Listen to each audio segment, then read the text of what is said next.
So now we are starting the Z transform.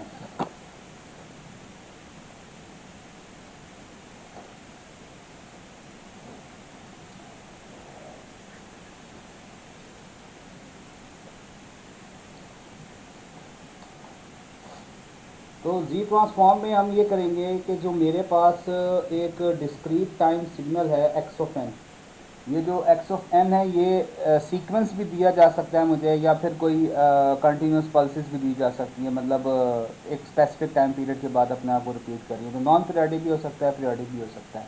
Sequence जो मुझे दिया हुआ होगा एक्स ऑफ एन, ये एक डिस्क्रीट टाइम सिग्नल होगा और जिसके एक स्पेसिफिक इंटरवल्स के ऊपर मुझे वैल्यूज़ दी हुई होंगी। तो ये पीरियडिक भी हो सकता है, नॉन पीरियडिक भी हो सकता है। तो आज का जो हमारा टास्क है वो ये है कि मैंने क्या करना है कि इस सिग्नल का जी ट्रांसफॉर्म निकालना है। तो फॉर द जी ट्रांसफॉर्म मैं स्ट्रेट फॉरवर्ड फार्मूला लिखवाता हूँ आपको और उसके बाद हम इस पर काम करना शुरू कर देंगे। तो formula for this one is,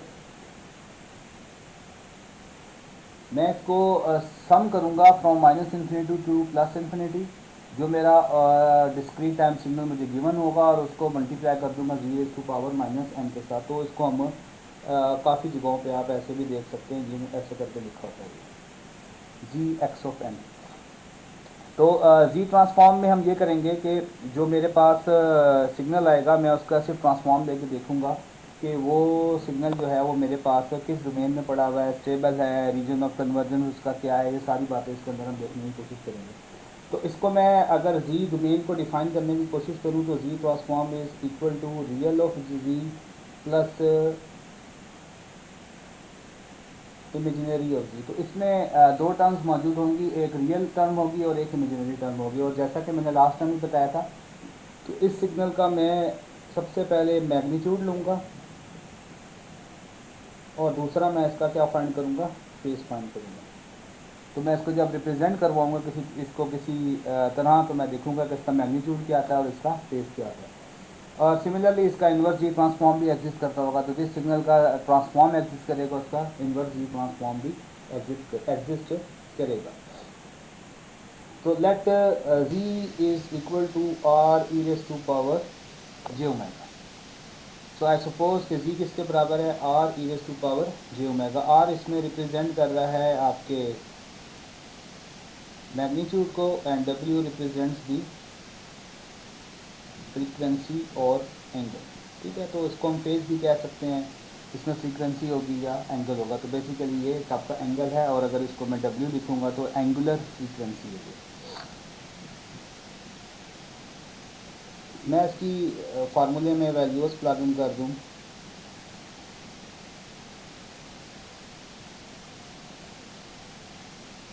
तो आई गॉट दिस वन। मैंने क्या किया, ये आर ई की पावर जे ओमेगा को इस वाले जी माइनस एन में प्लग इन कर दिया।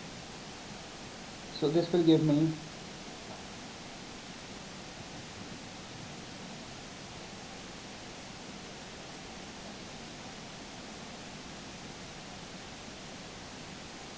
इसको रीअरेंज कर दिया। आप देखें X N R raise to power minus N raise to power minus J omega. अगर आप इस टर्म को गौर से देखें, अगर इसमें आर ना हो तो it's become the Fourier transform. तो Z transform is equal to the Fourier transform when magnitude is equal to one. Magnitude is equal to one means कि जो आपका रीजन ऑफ कन्वर्जेंस होगा वो यूनिट सर्कल के अंदर अंदर होगा। ठीक हो गया, magnitude is equal to one. तो इसको अगर मैं प्लॉट करूँगा तो एक कुछ इस तरह की चीज़ आती है, वन से माइनस वन तक। So G transform is equal to the Fourier transform when R is equal to 1. So that is the condition of the G transform when is equal to the Fourier transform. लेकिन इसमें जब R की value 1 होगी, जब R 1 नहीं है तो फिर G ट्रांसफॉर्म की एक अपनी वैल्यू होगी। तो G ट्रांसफॉर्म जब एग्जिस्ट करेगा तो उसकी स्ट्रेट फॉरवर्ड कंडीशन है कि x of n R minus n mod should be less than infinity. और वैसी बात है सम हो रहा है from minus infinity to plus infinity. तो ये इसकी एक कंडीशन है, specific condition existence of the Z transform, कि ये वाले जो टर्म है ये लेस देन इन्फिनिटी होगी तो ये एग्जिस्ट करेगा। तो फार्मूला इसका आप एक दफ़ा दोबारा देख लें कि एक्स ऑफ एन है, Z raise to power minus n है, इसका एक मैग्नीट्यूड होगा और एक फेज होगा। जब मैं इसको रिप्रेजेंट करूँगा जी जो होता है वो it's equal to are e raise to power J omega. R represents the magnitude, omega represents the frequency और द एंगुलर फ्रीक्वेंसी, इसको एंगल भी कहते हैं, e raise to power j theta. When I plug the values, I found if R is equal to 1, so G transform is equal to the Fourier transform. And G transform exists when this mod should be less than infinity. So that is the condition for the G transform. So G transform में जो सबसे important चीज़ होती है that is the ROC which is known as a region of convergence. इसको क्या कहते हैं? region of convergence. तो इसका region of convergence ये है कि ये आपका जो जी ट्रांसफॉर्म है इस लिमिट के अंदर अंदर अगर होगा तो वो रीजन ऑफ कन्वर्जेंस होगा, इससे बाहर चला जाएगा तो वो रीजन ऑफ डाइवर्जेंस हो जाएगा। फॉर एग्जांपल मैं कोई सिग्नल देता हूँ और मैं कहता हूँ जी मॉड इज़ लेस देन 1, तो इसका मतलब ये हो गया 1 से -1 के अंदर अंदर ये वाला जो एरिया है ये सारा का सारा ROC है, क्योंकि मैंने इसकी कंडीशन ये रखी है रीजन ऑफ कन्वर्जेंस की। और इस एरिया के बाहर जो है वो सारा का सारा क्या होगा? ROD होगा, रीजन ऑफ डाइवर्जेंस होगा। So it's depend upon the condition कि आपका जी ट्रांसफॉर्म एग्जिस्ट जिस जगह पे करता है उससे अंदर अंदर का जो एरिया होगा वो ये होगा। इसको लिखने का तरीका ये है -1 less than equal to Z less than equal to +1। तो जी ट्रांसफॉर्म की एग्जिस्टेंस सिर्फ इन जगहों पे, इसके अलावा ये क्या करेगा? हमेशा डाइवर्ज करेगा। तो इसको समझने के लिए रीजन ऑफ कन्वर्जेंस को और जी ट्रांसफॉर्म को समझने के लिए there are number of examples available, तो आज हम उनको ही देखेंगे। तो फर्स्ट एग्जांपल जो मैं आपको करवा रहा हूँ वो एक नॉन कॉजल सीक्वेंस है। नॉन कॉजल सीक्वेंस से मुराद है कि एक ऐसा सीक्वेंस है जिसका जो सारी एग्जिस्टेंस है वो प्रीवियस वैल्यूज़ के ऊपर है। फॉर एग्जांपल मैं लिख रहा हूँ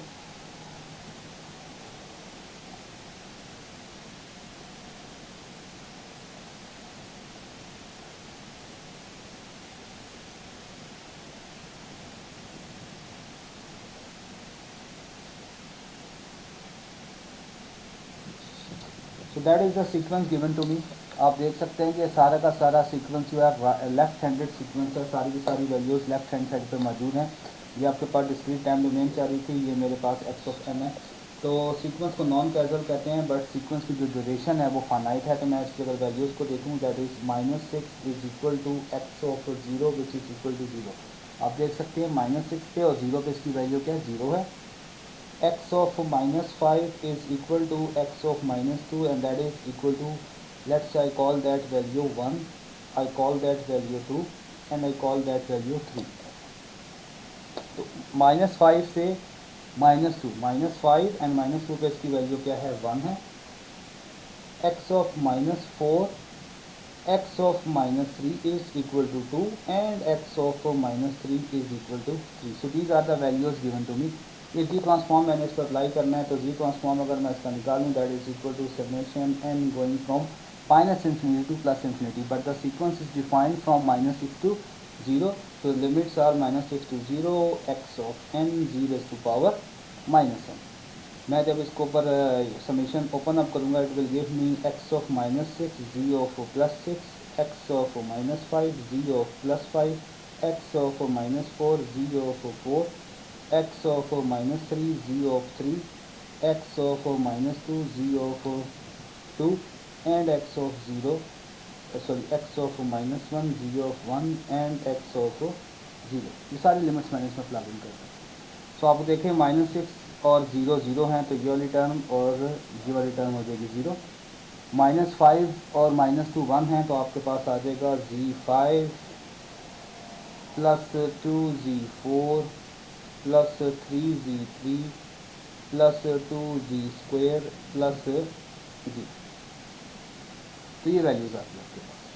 अब मैंने इसका फाइंड करना है कि ये जो मेरे पास सीरीज़ है, ये जो सीक्वेंस है ये कहाँ पर एग्जिस्ट करता है। तो ये इसका जो रीजन ऑफ कन्वर्जेंस है एवरीवेयर है except z is equal to infinity. जब तक इसमें z की वैल्यू इन्फिनिटी पुट नहीं करूँगा ये x ऑफ z इन्फिनिटी नहीं होगा, तो तब जब तक ये फाइनाइट रहेगा। जब इसमें इन्फिनिटी पुट कर दूंगा तो ये क्या हो जाएगा? इन्फिनाइट हो जाएगा, तो ये बन जाएगा ROD। उसके अलावा ये सारा का सारा जो है हमेशा क्या करेगा? रीजन ऑफ इसका कन्वर्जेंस ही रहेगा, ये कभी भी डाइवर्ज नहीं करेगा। Okay, so the same example, जो लेकिन इसमें सीक्वेंस है वो जो है उसकी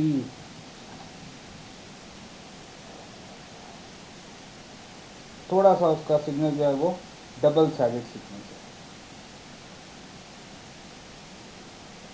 तो 0 1 2 3 -1 -2 -3। सो अब मैं इसको अब डायरेक्ट लिख रहा हूँ क्योंकि अब आपको समझ आ गई मैं क्या करने लगा हूँ। तो मैं इसका जी ट्रांसफॉर्म जब लूँगा एक्स और जी, तो -3 पे 0 है, +3 पे 0 है, तो टर्म्स चलेगी।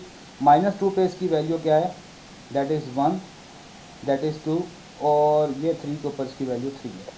तो -2 और +2 पे इसकी वैल्यू 1 है। तो आंसर आ जाएगा मेरे पास Z2 प्लस जी -2। -1 और +1 पे इसकी वैल्यू क्या है, 2 है। तो 2Z -1 -1 और +1 पे, और 2Z +1। ओके, एंड इसकी वैल्यू 0 के ऊपर क्या है, 3 है। तो ये क्या आ गया, +3, और जी तो यहाँ पे क्या आ जाएगा, 0 हो जाएगा। तो ये मेरे पास इसका जी ट्रांसफॉर्म आ गया। अगर आप इसको थोड़ा और से देखें तो मैं इसको रीअरेंज कर दूँ, 3 + 2Z plus Z² +2 divided by Z +1 divided by Z²। तो अगर आप देखें ये इसका रीजन ऑफ कन्वर्जेंस भी हर जगह है। कहाँ पर नहीं होगा, except when z is equal to infinity and z is equal to 0। देखिए जब इसमें इन्फिनिटी पुट करूंगा तो ये ऑटोमेटिकली क्या हो जाएगा, इन्फिनाइट हो जाएगा। और जब इधर 0 पुट करूंगा तो 2/0 इन्फिनिटी, तो फिर भी ये क्या हो जाएगा, इन्फिनिटी हो जाएगा। तो इसका रीजन ऑफ कन्वर्जेंस सब जगह पे मौजूद है, सवाए कहाँ पर, इन्फिनिटी और 0 पे। इसी तरह अगर मैं एक और एग्जांपल लूँ जिसमें मेरे पास straight forward right side sequence है,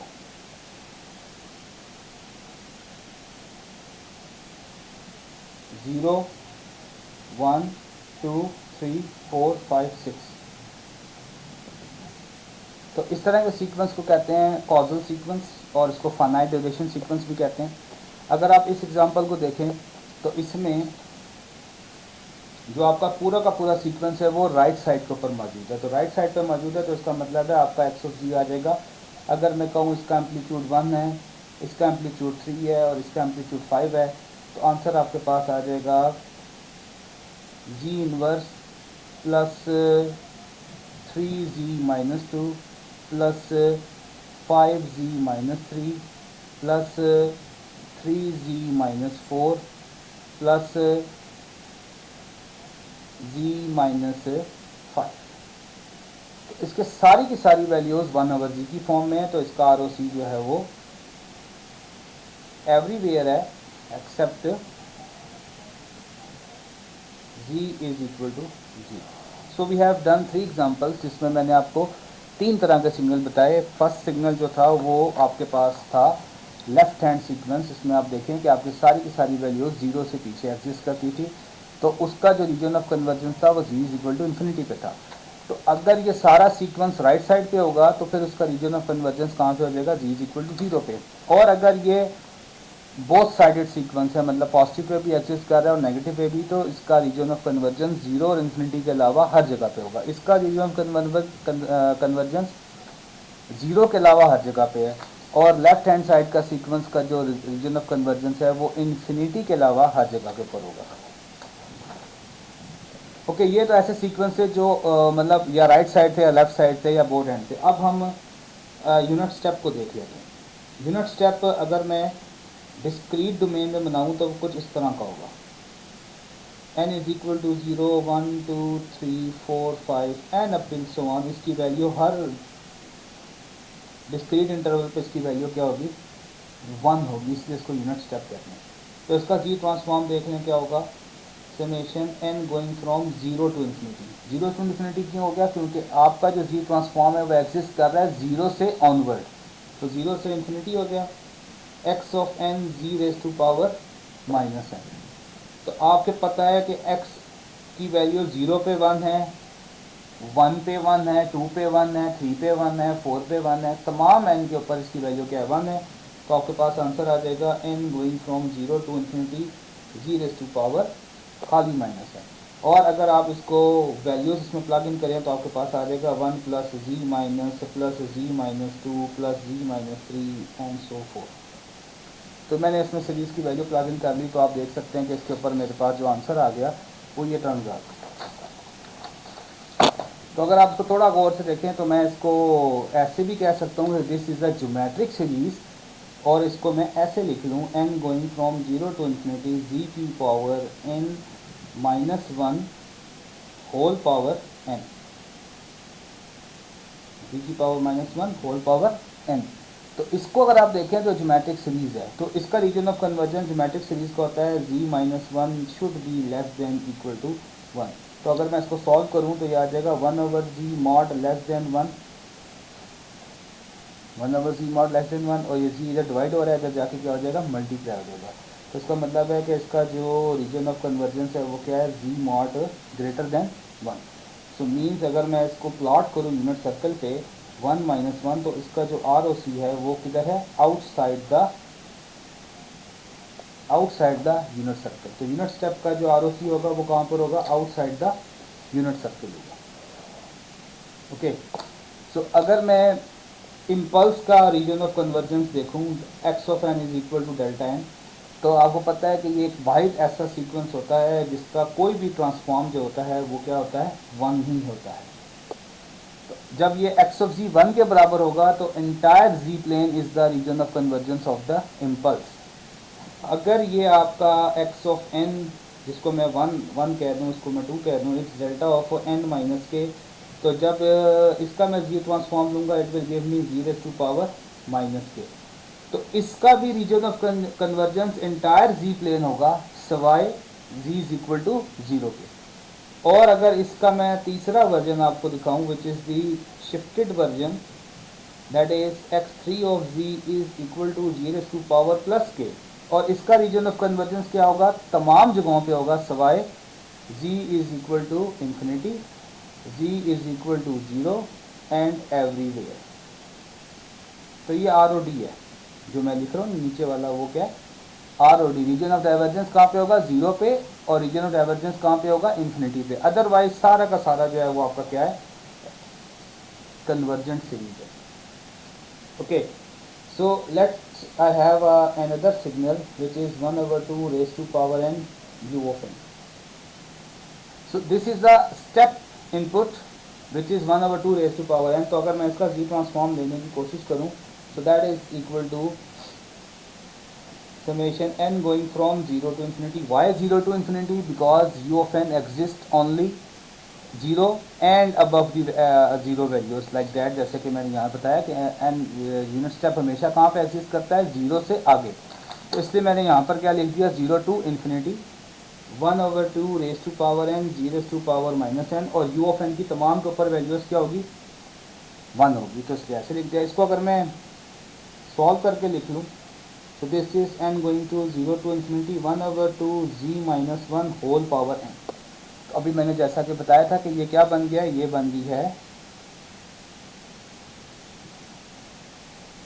ज्योमेट्रिक सीरीज। ज्योमेट्रिक सीरीज ऐसी ज्योमेट्रिक सीरीज जो कि n going from 0 to infinity है। तो इसका आंसर क्या आ जाएगा, अगर इसको मैं ज्योमेट्रिक सीरीज को लिख दूँ आपको, एक दफ़ा शायद आपको आती ना हो, x की power n is equal to 1/1 minus x and x mod should be less than 1। So this is the formula for the geometric series. सो अगर ये आपको पता है ज्योमेट्रिक सीरीज का फार्मूला, तो मैं इसी फार्मूले को यूज़ करते हुए मैं इसमें लिख देता हूँ x of z is equal to 1/1 minus 1/2 Z inverse, और जो इसका रीजन ऑफ कन्वर्जेंस होगा वो 1/2 जी इनवर्स माइनस 1 के बराबर होगा। तो अगर मैं इसको देख लें, सॉल्व कर लें इसको, तो ये क्या टर्म बन जाएगी, ये नीचे आ जाएगा 1/1 minus 1/2 Z. So that is equal to 2z divided by 2z minus 1। So this is the X of Z. जब मैं इसको टाइम में, ओ सॉरी, इसको मैं उस डोमेन में लिख दूंगा, जी डोमेन में इस 2z/2z माइनस 1। सो और इसका जो आर ओ सी होगा that is 1/2z mod greater than 1, जैसा कि मैंने अभी बताया 1/g था, तो 1/g जो है वो जी इनवर्स है, तो 1/g होकर उस तरफ जाके क्या हो जाएगा 1/2g ग्रेटर देन 1, और इसका रीजन ऑफ कन्वर्जेंस आ जाएगा g mod is greater than 1/2. So that is the region of convergence from the for the x is equal to 1/2 power n u of n. तो इसका region of convergence क्या है, unit circle नहीं है बल्कि क्या है 1/2 से -1/2, और ये सारा बाहर वाला एरिया, और डाइवर्जेंस कहाँ पे होगी, जब वो सर्कल के अंदर होगा इस कंडीशन में. तो मैं इस पर अब टाइम नहीं ज़ाया करता और मैं इसको जनरलाइज फॉर्म में लिख देता हूँ ताकि आपको क्लियर हो जाए हम क्या बात कर रहे हैं. So I have a signal x of N is equal to alpha N you N.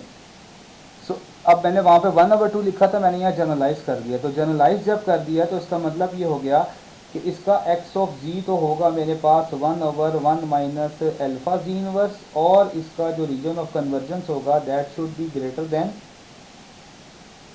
Then alpha. तो ये मैंने यहाँ से डायरेक्टली देख के लिख लिया क्योंकि ये पूरा का पूरा सीक्वेंस जो है वो राइट हैंडेड सीक्वेंस है.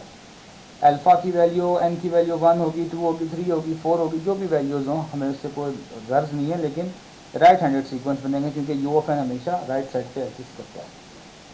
तो ये मैंने जनरलाइज इसका आंसर लिख दिया. अगर मैंने मुझे ये वाली चीज़ समझ आ गई थी तो मैंने इससे देख के इसका जनरलाइज आंसर लिख दिया. So now the sequence given to me is minus alpha n u of minus n minus 1. अब आप देखें ये सीक्वेंस जो है ये किस तरह का है, मैं सिर्फ यहाँ पर आपको एक्सप्लेन कर देता हूँ, ज़्यादा सॉल्व नहीं करूँगा. This is the u of n that exist only in the positive direction. मैंने क्या किया, u of minus n minus 1. So I have shifted that. पहले तो मैंने इसको फ्लिप किया, फ्लिप करने के बाद शिफ्ट किया. तो जब मैं इसको फ्लिप करूँगा सो this is u of minus n. तो ये कहाँ से एग्जिस्ट करेगा, सारा का सारा इस तरफ एग्जिस्ट करेगा. ये पहले इधर जा रहा था, अब सारा का सारा इस तरफ एग्जिस्ट करेगा. तो इसकी लिमिट अगर 0 टू इन्फिनिटी थी तो इसकी लिमिट हो जाएगी माइनस इन्फिनिटी टू 0. उसके बाद आप देखें माइनस एन माइनस 1 है, तो मैंने अगर आर्गूमेंट को -1 माइनस इज इक्वल टू 0 और minus N is equal to +1 N is equal to -1, तो मैंने इसको कहाँ पे शिफ्ट करना है, एक -1 पे शिफ्ट कर देना है. सो जब अगर मैं इसको शिफ्ट करूंगा u of minus N minus 1, it will start like that minus infinity to -1. ये सीक्वेंस कहाँ से कहाँ तक चलेगा, माइनस इन्फिनिटी से -1. तो आपका जो जी ट्रांसफॉर्म आएगा X of Z that is equal to N going from minus infinity to -1 X of N Z raise to power -1. ये आपका सीक्वेंस बन जाएगा. एक्स ऑफ एन की वैल्यू क्या है वो मैं यहाँ पे लिख देता हूँ, minus N going from minus infinity to -1 alpha of N Z raise to power -1. तो अब आप इसको सॉल्व कर लें, that is alpha Z inverse whole power N. लेकिन एक चीज़ याद रखिएगा कि this is not the geometric series. तो आपको इसको पहले ज्योमेट्रिक सीरीज बनाने के लिए पूरी काफ़ी मेहनत करनी पड़ेगी. तो वो आप इसको पहले ज्योमेट्रिक सीरीज बनाएंगे. ज्योमेट्रिक सीरीज कब बनेगी, जब ये वाली समेशन 0 से इन्फिनिटी जाएगी, ना कि -1 इन्फिनिटी से -1 जाएगी. तो आपने पहले इसको सॉल्व करना है. सॉल्व करने के बाद आपने क्या करना है कि इसकी लिमिट्स को चेंज करना है सारा का सारा. तो ये अब आप इस पर जब सारा ऑपरेशन कर लेंगे, इसको ज्योमेट्रिक सीरीज बना लेंगे, तो this will answer you 1/1 minus alpha Z inverse, और इसका जो रीजन ऑफ कन्वर्जेंस आ जाएगा that is less than alpha. So ये मैं अल्फा का मॉड लगा देता हूँ ताकि आसानी हो जाए हमारे लिए, that is less than alpha. तो अगर आप पिछले केस में देखें, पिछले केस में it is greater than alpha, जो कि इस आउटसाइड द यूनिट सर्कल था, आउटसाइड दिस वैल्यू था. ये वाला जो है वो इनसाइड दिस वैल्यू है. तो फॉर एग्जांपल ये है कुछ इस तरह का आरओसी, प्लस अल्फा से माइनस अल्फा के अंदर वाला एरिया, और ये वाला जो आरओसी है ये कहाँ का है, ये सारा बाहर वाला एरिया. तो आप देख लें कि एक में आरओसी आउटसाइड द सर्किल है, दूसरे में आरओसी इनसाइड द सर्कल है. सो देर इज़ अनदर केस जिसमें आरओसी जो होगा वो दोनों के दरमियान में होगा. दोनों के कहाँ पे होगा, दरमियान में. वो मैं आपको उसका भी इक्वेशन दिखा देता हूँ.